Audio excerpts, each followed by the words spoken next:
बांस एक ऐसा पौधा है जो हर परिवेश में तेजी से विकसित हो सकता है। आसानी से उपलब्धता और इसकी मजबूती की वजह से बरसों से बांस का उपयोग होता रहा है और अब इसकी मांग और भी अधिक बढ़ गई है। दुनिया में तेजी से हो रहे जलवायु परिवर्तन पर काबू पाने में भी बांस काफी सहायक है, क्योंकि इसमें कार्बन भंडारण और ऊर्जा बनाने की क्षमता है।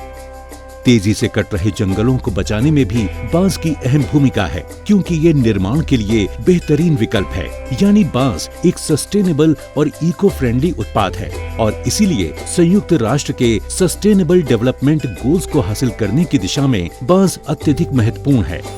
भारत दुनिया का दूसरा सबसे बड़ा बांस उत्पादक देश है, जहां बांस की 125 देसी और 11 विदेशी प्रजातियां पाई जाती हैं।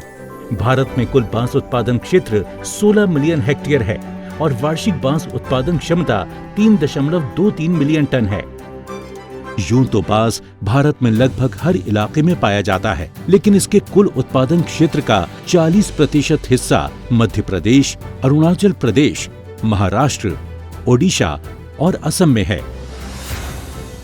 देश में 20 लाख से अधिक कारीगर बांस के विभिन्न उत्पाद बनाकर अपनी आजीविका चला रहे हैं। बांस उद्योग में अभूतपूर्व विकास की क्षमता है, जहां 2018-19 में भारत अपनी जरूरत को पूरा करने के लिए बांस का आयात करता था। वहीं 2019-20 में हम विदेशों में भी बांस का निर्यात करने लगे। 2021-22 में भारत ने 630 करोड़ रुपए का निर्यात किया। बांस उद्योग में असीम संभावनाओं को समझते हुए भारत सरकार बांस के उत्पादन को बढ़ावा देने के लिए व्यापक स्तर पर कार्य कर रही है। बांस को एक स्वच्छ, स्थायी और टिकाऊ विकल्प के रूप में बढ़ावा देने के लिए भारत सरकार ने 2017-18 में इंडियन फॉरेस्ट एक्ट में संशोधन करके गैर वन क्षेत्रों में उगाए जाने वाले बांस को पेड़ की श्रेणी से हटा दिया, जिससे किसान अब इसे आसानी से अपनी खेतीहर जमीन पर उगा सकते हैं। साथ ही जंगलों के बाहर उगाए जाने वाले बांस की कटाई और परिवहन से भी प्रतिबंध हटा दिए गए हैं। वहीं बांस उत्पादन क्षेत्र को सुव्यवस्थित करने के लिए राष्ट्रीय बांस मिशन को 2018-19 में पुनर्गठित करके नया रूप दिया गया, जो कि गैर वन क्षेत्रों में बांस उत्पादन को बढ़ावा देने, उद्योगों को बेहतर कच्चे माल की उपलब्धता सुनिश्चित कराने, फसल कटाई उपरांत कुशल प्रबंधन के लिए प्राथमिक प्रसंस्करण इकाइयों जैसे बुनियादी ढांचे और नई तकनीकों के विकास और बाजार उपलब्ध कराने के लिए तेजी से कार्य कर रहा है।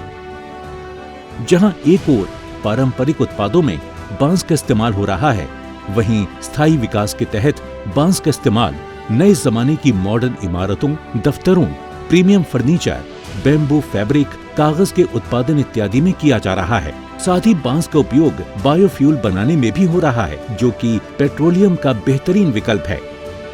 राष्ट्रीय बांस मिशन का लाभ लेने वाले एक उद्यमी हैं उत्तराखंड के रहने वाले जय पाई नूली, जिन्होंने योजना के तहत सब्सिडी लेकर जापानी तकनीक से चॉपस्टिक बनाने का एक प्रोसेसिंग यूनिट खोला है।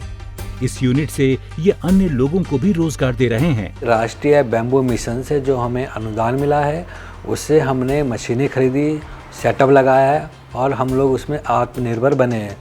इसी तरह बंगलुरु के रहने वाले परमेश्वरन कृष्णा अय्यर ने राष्ट्रीय बांस मिशन के सहयोग से आधुनिक प्रोसेसिंग तकनीकों को अपनाकर अपने बांस उद्यम को विकसित किया है। With the help of National Bamboo Mission, we mechanizing each and every process from bamboo unloading to treatment to furniture making process. किसानों की आय में वृद्धि हो, इसी मिशन के सृजन की दिशा में महत्वपूर्ण भूमिका निभा रहा है बांस उद्योग, जिसके माध्यम से देश के कोने कोने से लोग आमदनी के इस नए विकल्प से जुड़ रहे हैं। वहीं बांस स्थायी विकास में भी अत्यधिक अहम है, जिसे बढ़ावा देकर भारत विश्व की ग्लोबल वार्मिंग की चुनौतियों से लड़ने में महत्वपूर्ण भूमिका निभाते हुए एक बेहतर भविष्य का निर्माण कर रहा है।